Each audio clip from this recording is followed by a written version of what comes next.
apóstolo Pedro, capítulo 5.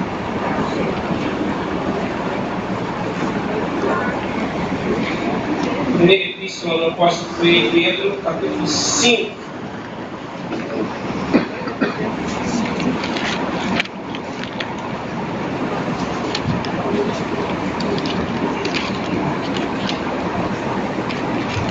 Quem achou, diga amém. Amém. Quem não achou, diga preciso ler a Bíblia todo dia. Precisa baixar rápido, ficar com intimidade com o livro da Bíblia. Amém? Esperar todos os irmãos. Aleluia!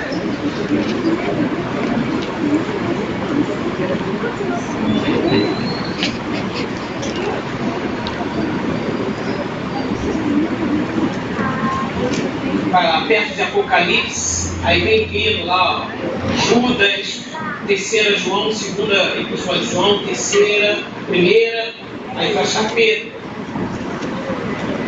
Capítulo 5, versículo 8, do 8 ao 10, que diz assim: Sede sóbrios, vigiai, porque o diabo, vosso adversário, anda em derredor, como um leão bramando, buscando a quem possa tragar, ao qual resisti firmes na fé, sabendo que as mesmas aflições se cumprem entre os vossos irmãos no mundo, e o Deus de toda graça, que em Cristo Jesus nos chamou à sua eterna glória, depois de haver padecido um pouco, Ele mesmo vos aperfeiçoará, confirmará, fortificará e...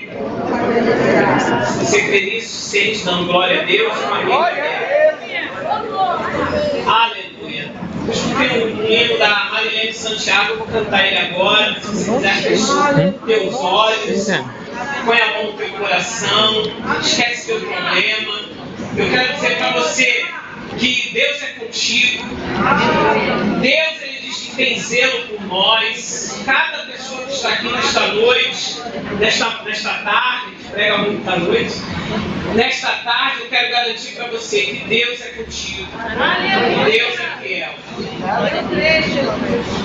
Um hino da Marilene Santiago, um pouco antigo, mas algumas pessoas, se souberem, me ajudem. Me ajudem, por favor. Eu nunca ouvi assim. Na minha angústia eu procuro a ti chegar, procuro só olhar a face do meu Deus. E quando as lutas vêm, perturba a minha paz, então respondo assim: somente olhar a ti. Você pode me ajudar?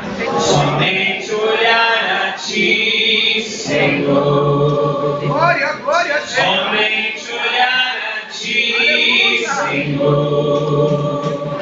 Somente olhar a ti, Senhor. E não olhar atrás.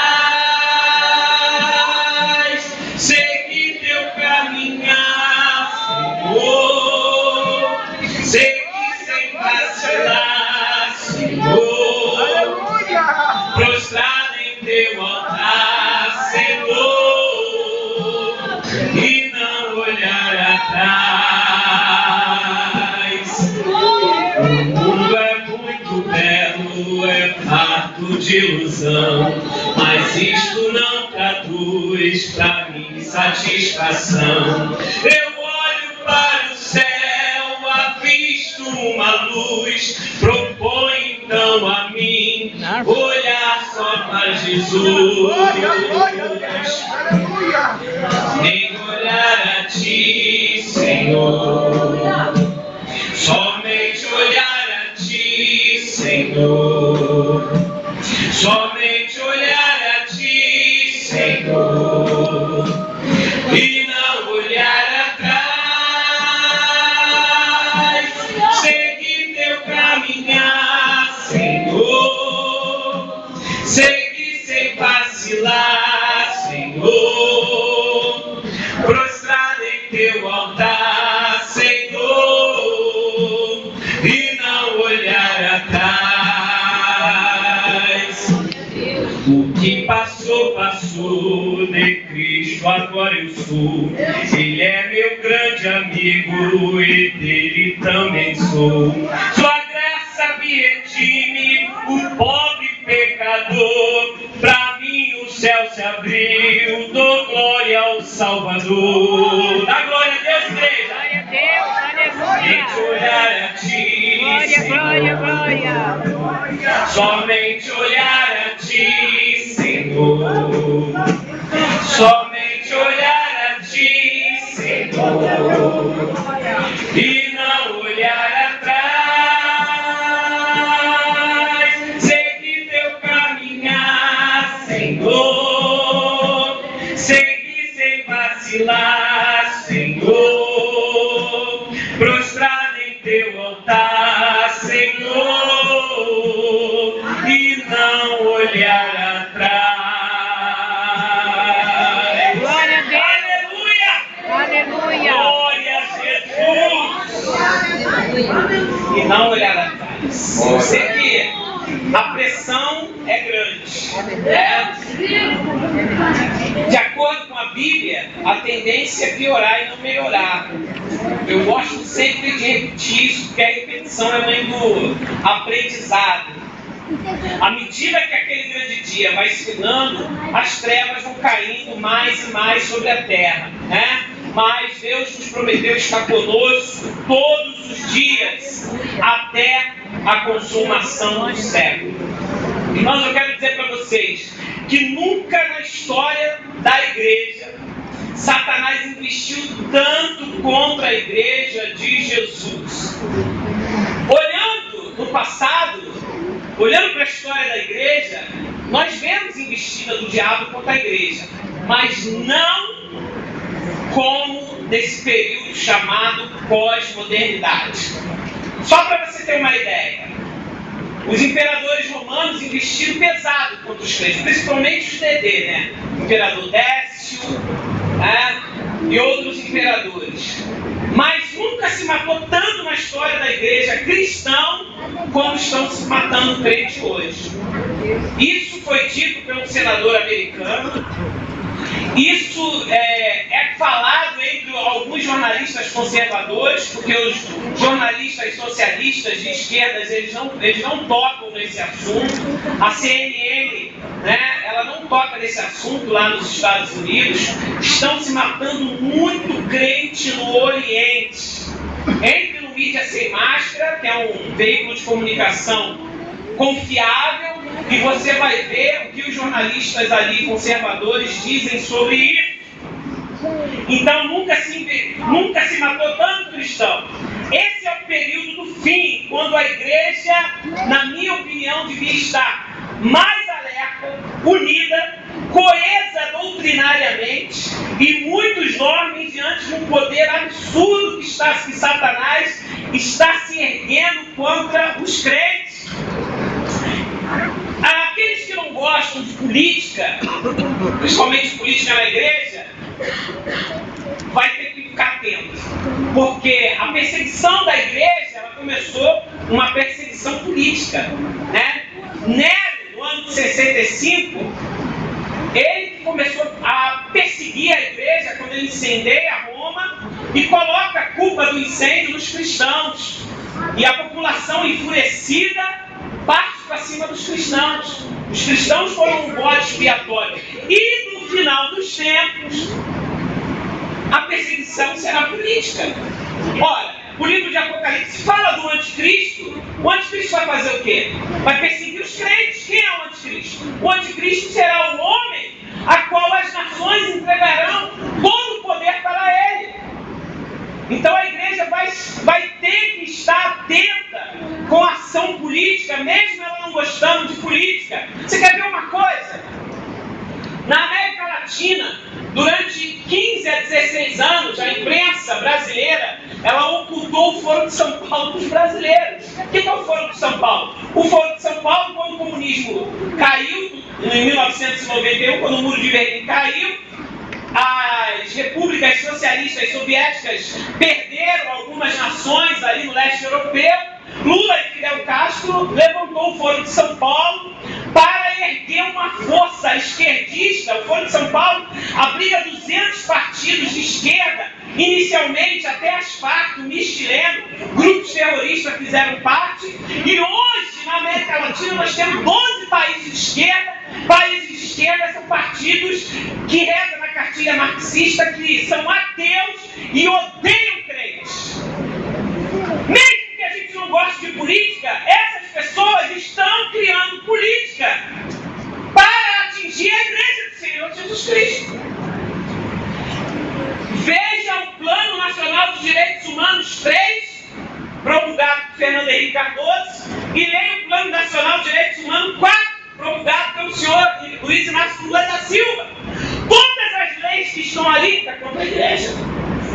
Agora, dia 12 de março, o governo baixou uma portaria permitindo o jovem, contra a vontade dos pais, tá? Contra a autoridade dos pais, chegar na escola e dizer assim: olha, eu sou homossexual, quero ser chamado por Marcela, e eu quero entrar no banheiro das meninas para ir lá fazer as necessidades fisiológicas.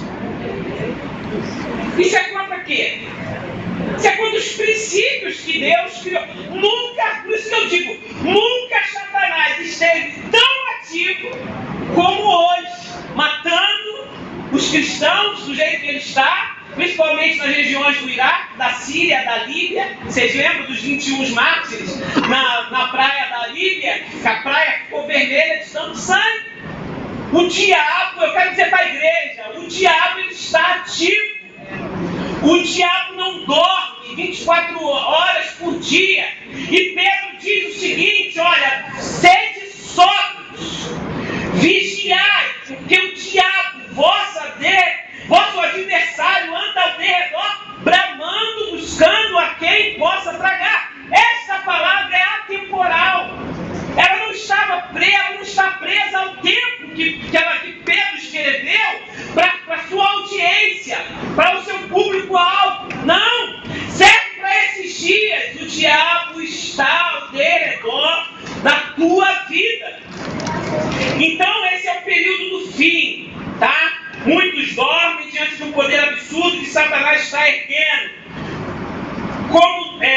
Eu coloquei aqui, como nós, eu sem óculos, eu esqueci de trazer meu óculos, só Jesus. Como nós podemos estar atentos diante, porque olha só, à medida que aquele dia se aproxima para um objetivo. Qual o objetivo? A vinda de Jesus. Irmã, se isso aqui não te for mais de 1 grau, não dá. Tem 1 grau? É 1 grau mais ou menos. Deixa eu ver aqui. Eu esqueci de dar na hora do foco. É o meu lápis. Ih, Jesus, agora óticas do povo.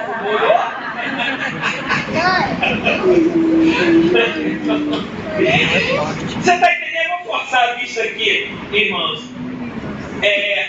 Então, o que é mais importante para a igreja nesse exato momento? O que é mais importante para você? Estar atento ao que está acontecendo no mundo, e estar atento com a tua vida espiritual, porque todas essas coisas são sinais da vida do Senhor Jesus Cristo. Nós não devemos temer. Esse é o período de coragem, esse é o período de valentia, diante de tantos males que há no mundo. Você sabia? Eu tenho que alertar, eu tenho que falar. Você sabia que lá no Oriente Médio, a China, a Rússia, está fazendo exercícios militares num propósito de uma guerra futura, não muito distante? A gente tem que estar atento, porque quando essas coisas aconteceram, o Salmo 112, versículo 7 diz: não temerás o rumores, mas o teu coração estará firme, confiando no Senhor. Aconteça o que acontecer com este mundo, temos que estar firme acreditando. Temos que estar acreditando em Deus. Sem medo. Porque o nosso Senhor está com a igreja. O mundo está deteriorando lá fora, mas nós não temos nada com esse mundo. O nosso compromisso é com Jesus. O nosso compromisso é com Deus. Enquanto as pessoas estão aí fora, onde nós estamos aqui ouvindo a palavra de Deus, adorando a Deus. E se a gente permanecer na nossa fidelidade, Deus também será fiel para conosco. Então, diante dessa situação caótica, confusa, que se encontra o país, né, e o mundo, nós podemos dizer: o nosso rei está voltando. Diga para as pessoas que não são crentes, quando falarem com você: Jesus está voltando, o nosso rei está voltando. Eu sei que você tem problemas, mas nós temos que abrir a nossa boca e avisar que Jesus está voltando. Isso é a volta de Jesus, né? O que está acontecendo no mundo é a volta de Jesus. Eu sempre utilizo as redes sociais para falar de Jesus para os não crentes, né? Eu tenho só no meu Facebook, meus 2 Facebook, tem gente que é contra, né? Eu sou tão a favor que eu tenho logo 2. Eu tenho 2 irmãs na Europa, lá em Portugal, e eu converso com elas. Eu sempre falo para as pessoas: Jesus está voltando. Ó, isso que está acontecendo é Jesus. Porque as pessoas que estão no mundo não sabem fazer esta leitura do que está acontecendo. Mas a igreja de Jesus, não, já está avisada. Jesus, lá no capítulo 24 de Mateus, ele disse para os discípulos, quando perguntaram: olha, nos finais dos tempos vai acontecer isso, nação contra nação, reino contra reino, e os homens se desmaiarão na expectativa das coisas que acontecerem. Lá no versículo 13, do capítulo 24 de Mateus, Jesus diz: ó, aquele que perseverar até o fim, esse será salvo. E é nisso que eu creio nisso. Então, amados irmãos, ele está vindo para tirar o povo santo, justo e cheio de boas obras, um povo guerreiro que não teme diante da fúria do diabo. Ele pode bramar quantas vezes ele quiser. Você é de Jesus. Você tem nome. Aí o que Pedro nos aconselha? O que Pedro fala para nós? Ele diz o seguinte: ser sóbrios. O que é ser sóbrio? Ser sóbrio é o oposto de estar alcoolizado. Você sabia disso? Porque embriaguez é a linguagem que a Bíblia usa para as nações. Por isso que a Bíblia diz assim: ó, não vos embriagueis com o vinho, ao qual há devassidão, ao qual há contenda, mas enchei-vos do Espírito Santo. Ser sóbrio é ser lúcido, é estar atento. Olha só o que Jesus disse para nós: olhai para a figueira